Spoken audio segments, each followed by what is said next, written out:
হ্যাঁ, মীর কাসেম আলীর যে রায় হতে যাচ্ছে 8ই মার্চ, সেটা সম্পর্কে আপনার প্রত্যাশা কি? এবং কোর্টে যে আমাদের প্রধান বিচারপতি যে কথাগুলো বলেছেন মীর কাসেম আলীর মামলা সম্পর্কে, সেই সম্পর্কে আপনার প্রতিক্রিয়া কি? প্রত্যাশা হচ্ছে যে একটাই, সেটা হচ্ছে যে মীর কাসেম আলীর সর্বোচ্চ সাজাটি চাই।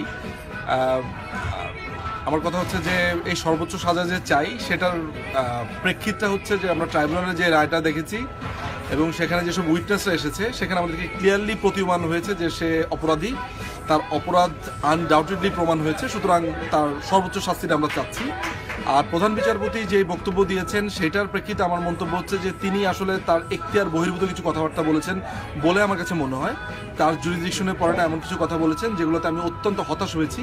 তিনি অ্যাজ এ পার্সন হিসেবে আমি তাকে অত্যন্ত শ্রদ্ধা, পছন্দ সব কিছুই যা বলেন না কেন তিনি সবারই শ্রদ্ধার পাত্র, কিন্তু তিনি এই পার্টিকুলার মামলার ক্ষেত্রে যে বক্তব্য দিয়েছেন তা কোনোভাবেই মেনে নেওয়া যাচ্ছে না এবং তার একটা কথার সাথে আরেকটা কথা কন্ট্রাডিক্টরি আমি বলে মনে করি। তবে হোয়াট এভার ইট ইজ, আমার কাছে যেটা আমরা চাই এবং এটাই হচ্ছে এন্ড অফ দ্য ডে, এটাই আমরা চাচ্ছি, সেটা হচ্ছে মীর কাসেম আলীর সর্বোচ্চ শাস্তি, কোনো ধরনের ষড়যন্ত্রের কাছে যেন ন্যায় বিচার পরাজিত না হয়, এতটুকুই আমাদের চাওয়া। ধন্যবাদ।